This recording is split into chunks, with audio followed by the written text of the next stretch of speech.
Welcome back to the show. We got a fantastic one for you today. Let's just go talk about it. XRP's up over 15% in 24 hours. IMF says that central banks are feeling the pressure to innovate with CBDCs. The European Central Bank said they are to launch a CBDC very soon. It is imminent. Whoa. And guess what else is going on today? You better believe it. It is the Ripple pre-trial today, and I am excited to see what we will glean out of that. Now, late yesterday afternoon, we had the Ripple announcement that they had registered for a business license in Wyoming. I have massive questions to ask each and every one of you, and I can't wait for this video to be over, done, and posted so I can see your answers. Let's roll this beautiful intro. Here we go. This is Digital Perspectives with Brad Kimes. Subscribe for new content notifications. Now, here's Brad Kimes. Come on in. Welcome back to the show, everybody. You can follow me on Twitter at BackupBradleyAbove at the top of the screen and everything that we're talking about here today.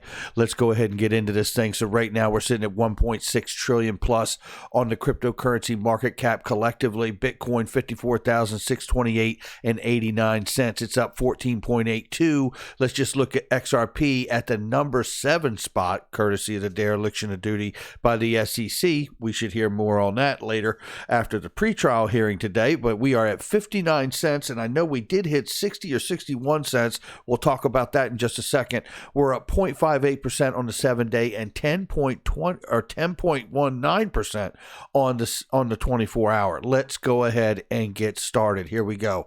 How about this for a number? Bitcoin is now more expensive than a bar of gold. At its high today at $57,705, a single Bitcoin smashed the price of a kilo bar of gold. Whoa. Yeah, change is going to come. Yeah, and it may not always be as we expect it to be, but I believe transformation is what is going to come. So we will keep an eye on that. As I said, XRP price has surged by around 15% in the past 24 hours following the news that the company has set up an entity in Wyoming. And we're going to get into more in that in a minute. It's a business license, and we have some massive questions for you about all of this. This is from DJ Peter Vass showing us that we were at 61 cents. It's since pulled back. Let's go ahead and take a look at it just really quick on Fiat Links because it's beautiful. It is. I see blue. At any rate, while that's loading and it is giving me the circle buffering of death, there it is. We're at 59 cents right now. We're up 7.72 and teetering back and forth. We went as high as 63 cents earlier this morning. I didn't get to see it. I missed it. I always love to see it when it's raging like that, but I missed it. So as we have it, we keep moving on. We will watch it. Who knows what today will bring? IMF says central bank currencies will face pressure in the digital age. The IMF said that as digital currencies increasingly crop up and the financial sector rapidly evolves, public and private economic sectors will put pressure on central banks to innovate. Well, here's real life testimony to that is European Commission and ECB to launch a digital euro project. European Union finance ministers hope to steal a march on the rest of the world with the unofficial launch possibly as early as the spring of the digital euro. Now, what I find really, really entertaining about this is, as we've heard Christine Lagarde say recently, it wouldn't be ready for years. The same talk and the same narrative as what we've heard from Jerome Powell, right? They are more prepared than we know. I really do believe that.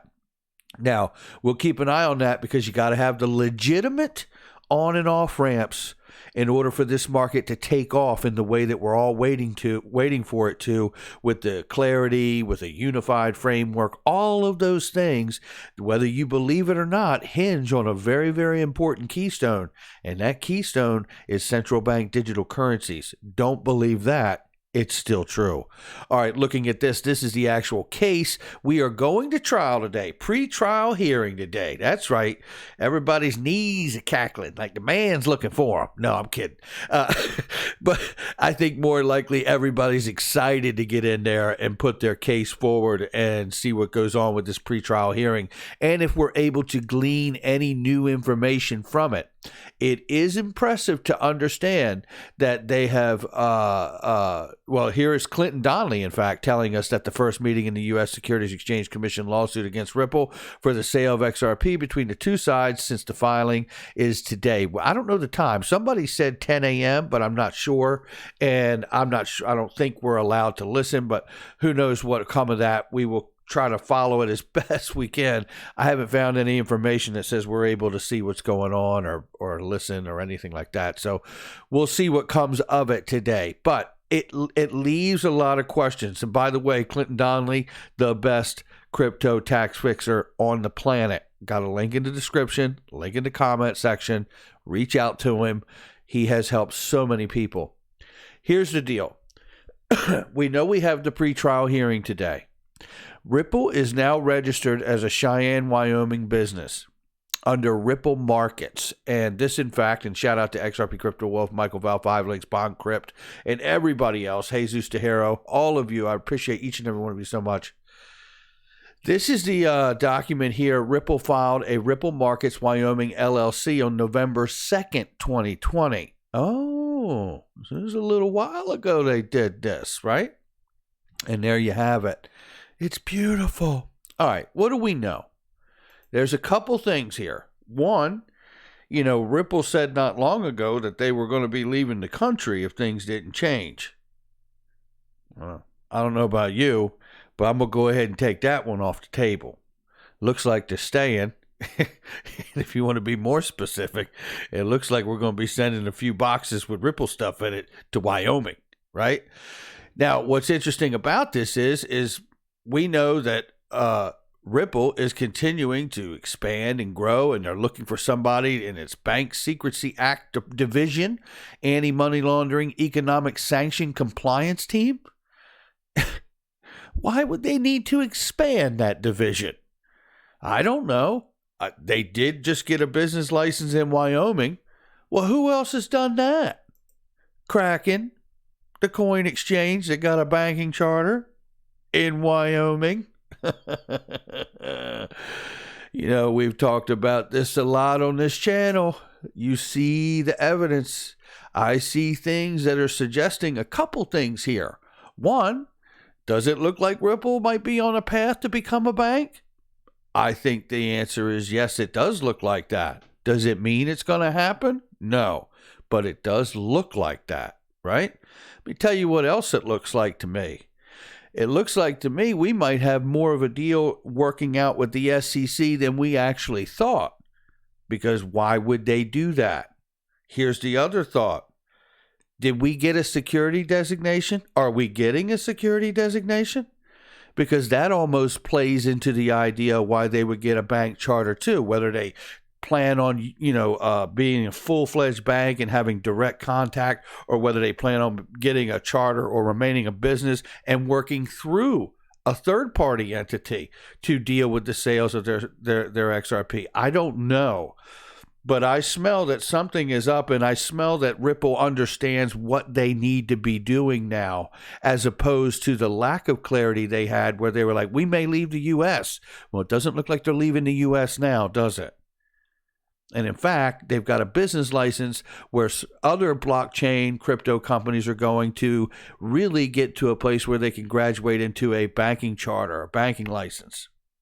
Then you have to wonder, are we about to get a security designation for XRP? Or are we not getting a security designation? I mean, I don't care what they call it as long as they don't harm the full-scale intended use of it.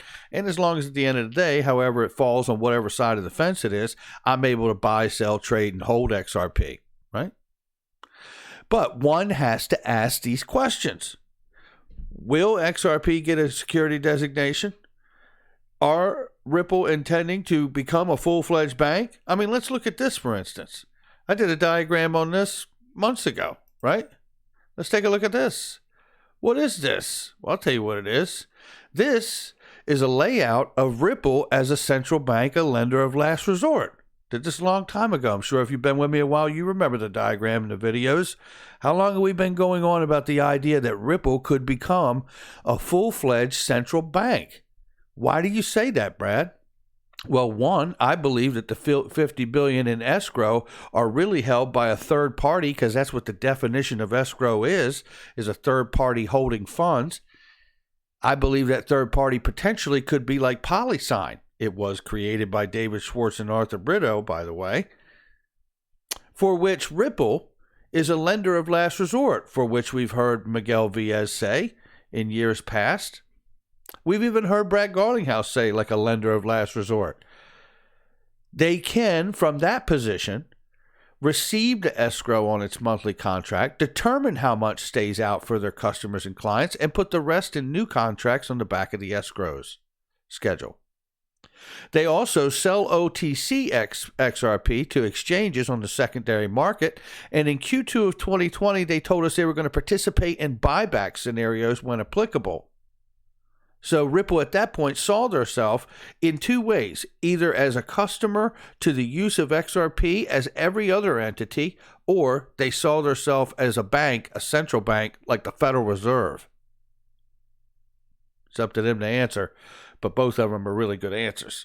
So on this side of the fence, then they announced also recently where they were going to start lending XRP and doing the beta test lending on the XRP, and then the customers could borrow at much different, easier rates and lending and pay it back to Ripple.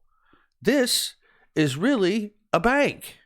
And when you have your own form of money, which is XRP, which is not mined, which is not staked, right? It is completely already out there into the system, 100 billion, and there won't be any more. 45 billion plus or 46, whatever it is now, floating around in the ecosystem somewhere, either sitting in people's wallets or on exchanges, one or the other. And the other 50 plus sitting in escrow.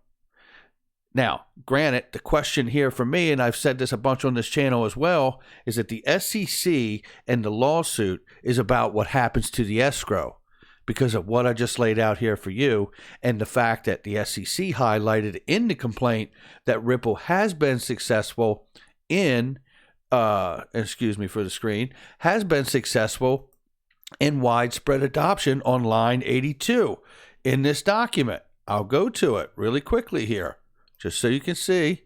Let's just do it. Let's just make it full circle here. Here it is. Ripple has also undertook to achieve its goal widespread distribution of XRP by exchanging XRP for non-cash consideration, right? Such as labor and market-making services. Oh, so you're a company that's really big, you got a lot of volume? I tell you what, I'll hit you with a pile of XRP if you agree to use it and not dump it on the market. This is pre-allocation through pre-contractual agreements. It is not a question of whether they did it or not. They did it. And the SEC knows that they did it. And the SEC knows that this isn't like Kitcoin, no offense to them or somebody else, where we simply just fine them and let them go back to their little ecosystem of buying and selling and holding and growing the company. That's not what this is. They've done it. And the SEC knows it. And I think to go along with that, that's why they're probably getting a business license in Wyoming, which would not surprise me if they graduate to a actual banking charter for their next step. And then we have to start asking the real question. Does XRP get a security designation? And if it does, it isn't about what it does for XRP or not, because I think XRP will get the designation and it would allow it to operate in a manner that it could work in its full-scale intended use. The real question is how does it affect you and me going forward? And do we have to go through a dealer broker with a securities license to unload this stuff after all of this is settled, possibly? Or will they just call it a convertible virtual currency that keeps it one tick below legal tender status so it can never challenge the sovereign currencies of the world? Because that, my friends, is a very real threat to the countries and governments of the world. If in fact they did achieve widespread adoption with XRP, which I believe they did, we know that they didn't do it with just us. They did it with the central banks of the world, and the central banks clearly understand how much value they're going to drive into XRP, sending it to what I believe will be 4 and 5 digits, 1,000, 5,000, 10,000 plus when they begin to use it. And one thing I can guarantee you, I'm not getting rid of any of my XRP or even having a conversation about it until I see banks using it. That's going to do it for me. I think we're one step closer. That's for damn sure. That's going to do it for me. Hit the like and subscribe. Leave a comment below. I can't wait to hear your replies to all of these questions that we have in front of us. And keep your ear to the ground, because who knows what we're going to hear maybe out of this pre-trial today. So we will definitely keep you attuned on that when it comes in. And make sure you check out all the links in the description box and the comment section. They're really great deals in there, and they are trusted, vetted links. I'll catch all of you on the next one.